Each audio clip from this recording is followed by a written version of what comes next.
थोड़ा सा परिचय अपना देना चाहूंगा कि वर्तमान में मैं संयुक्त राष्ट्र में 50 देशों का प्रतिनिधित्व कर रहा हूं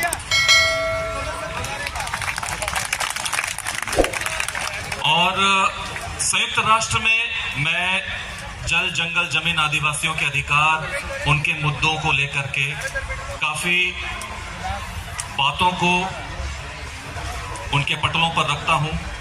मुझे कभी कभी अमेरिका जाना होता है, न्यूयॉर्क जाना होता है, कभी मुझको यूरोप जाना होता है, जेनेवा या पेरिस हो गया, या फिर कभी एशिया के प्रदेशों में थाईलैंड में जाना हो रहा है, या मलेशिया, इंडोनेशिया, ऐसी जगहों पर जहां जहां पर संयुक्त राष्ट्र के पटल है, जहां जहां पर संयुक्त राष्ट्र के संस्थानें हैं, तो वहां पर 50 देशों, लगभग एशिया में 39 देश हैं, लगभग 50 देशों की बातों को रखता हूं।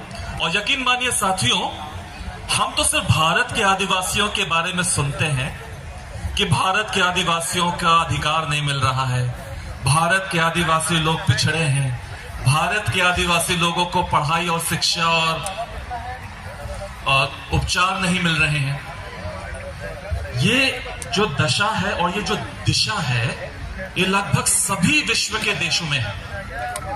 अभी हाल में मैं इटली होकर के आया, रोम में था, और वहां पर हम लोगों ने एक अधिवेशन में भाग लिया। लगभग 7 दिन का अधिवेशन था और वो खाद्य प्रणाली को लेकर के था, खाने को लेकर के है।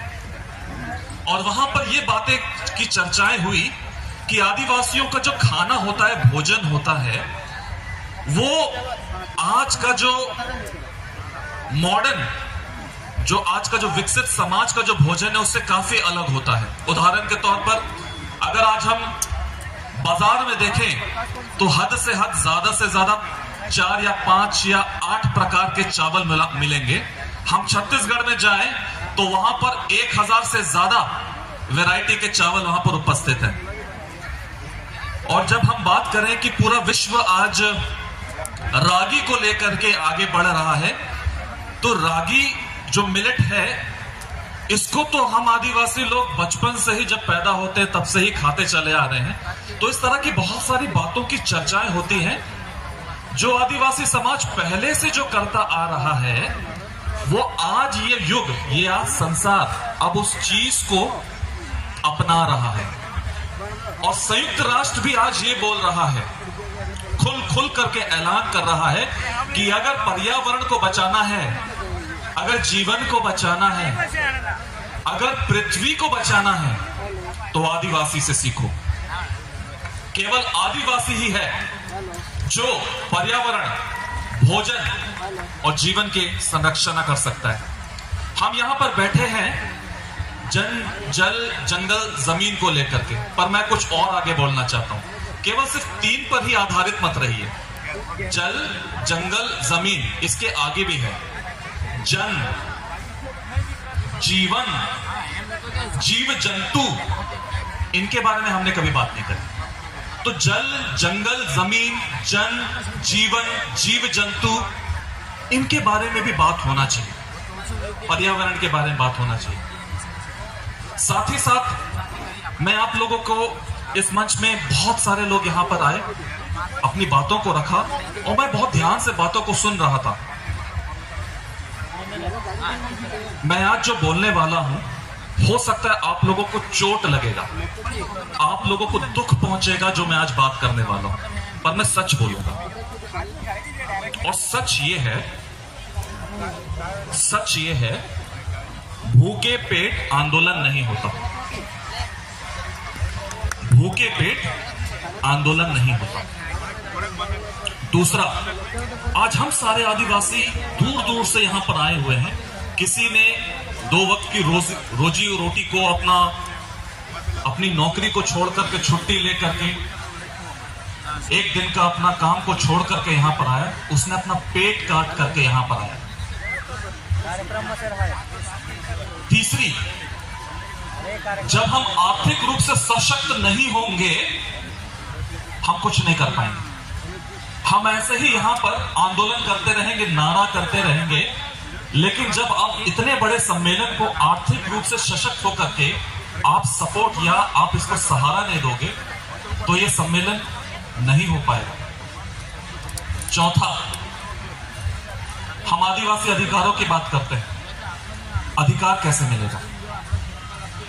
अधिकार इसलिए नहीं मिलेगा क्योंकि हम लोग पेशा कानून के ऊपर बात करते हैं, हम लोग संविधान के ऊपर बात करते हैं, और हम लोग बहुत सारी ऐसी बातें हैं जो जिसको बोलते हैं लॉ के ऊपर, कानून के ऊपर बात करते हैं। ये जो समस्या है, ये समस्या कानूनी समस्या है, ये समस्या राजनीतिक समस्या है। आप मुझे ये बताइए, पेशा कानून बनाने के लिए, संविधान बनाने के लिए सब कानून ही तो है, पार्लियामेंट में बनता है। हमारे अगर जनप्रतिनिधि उस कानून को बनाने के लिए सक्षम नहीं होंगे तो हमारे लिए वो कानून बनेगा ही नहीं। और अगर हमने ऐसे जनप्रतिनिधि चुन करके वहां पर बैठाया जो स्वयं अपने बारे में सोच, अगर आपकी 10 एकड़ जमीन है और खाने के लिए सिर्फ आपने 2 एकड़ जमीन में पूरे साल में काम किया, 8 एकड़ जमीन खाली है, तो उस खाली जमीन पर दूसरे लोगों की नजर तो जाएगी जाएगी। वो लोग ये समझेंगे कि ये खाली एकड़ जमीन तो ऐसी खाली है, इसका इस्तेमाल करते हैं, इसको खदानों में इस्तेमाल करते हैं, इसका निकालते हैं और जाने देते हैं आदिवासी को। ये है हमारी कमजोरी। जिस दिन हमने अपने सभी जमीनों का इस्तेमाल करना सही से इस्तेमाल किया, शुरू अगर कर दिया और हमने कोई भी जमीन खाली नहीं छोड़ी, उस दिन से सामने वाले को मौका ही नहीं मिलेगा कि वो हमारी जमीन पर कब्जा करके उस पर हथियाएगा। वो इसलिए हथिया रहे हैं क्योंकि उनको दिखता है वो खाली जमीन है, भले ही वो आपके नाम पर है। तो साथियों, मैं इतना कहना चाहता हूं, आर्थिक सशक्तिकरण बहुत जरूरी है और व्यवसाय करना बहुत जरूरी है। गए वो दिन जब हम ये कहते थे कि मुझे नौकरी चाहिए। आप ये सोचिए ना, नौकरी शब्द भी नौकर से आता है, नौकर और नौकरी, यानी आप किसी के नौकर बन रहे हैं। हम जब तक ले इससे ऊंचा नहीं बढ़ेंगे तब तक ले हम कुछ भी आगे नहीं कर पाएंगे। नौकरी करने से अच्छा यह है कि हम वो बने जिससे कि हम दूसरे लोगों को नौकरी दें, दूसरे लोगों को नौकरी देना सीखें। नौकरी लेना नहीं, हमें नौकरी नहीं चाहिए। आखिरी बात मैं जो करना चाहूंगा, और वो डीलिस्टिंग को लेकर के, यूसीसी को लेकर के बहुत सारे भाई लोगों ने बोला। देखिए, भारत के संविधान में जो भारत की जमीन है उसमें कितनी प्रकार की जमीन है। 5वीं अनुसूची जमीन है, 6वीं अनुसूची जमीन है, जम्मू कश्मीर की जमीन है, हमारे और भी सामान्य जमीन है, अलग अलग प्रकार की जमीनें हैं। और हर जमीनों की वो उठाइए जिसमें कि आदिवासी लोग एक हों, जुड़े। आप ऐसा मुद्दा क्यों उठा रहे हैं जिसमें कि आदिवासियों का बंटवारा हो रहा है? आप ऐसा मुद्दा मत उठाइए। मैं 2 मिनट लूंगा। तो इस कारण से जब मैं ये बोल रहा हूं कि जब आदिवासियों को अगर आप ये बोलते कि डिलिस्ट कर दिया जाए, यानी कि अगर वो आदिवासी के कानून यानी आदिवासी धर्म को नहीं अपना रहे, दूसरे धर्म को अपना रहे, तो आप जो नॉर्थ ईस्ट में जो आदिवासी हैं जो दूसरे धर्म से चल रहे हैं, उनको भी क्या हटा देंगे शेड्यूल्ड ट्राइब से? हाहाकार मच जाएगा, सब तहस नहस हो जाएगा।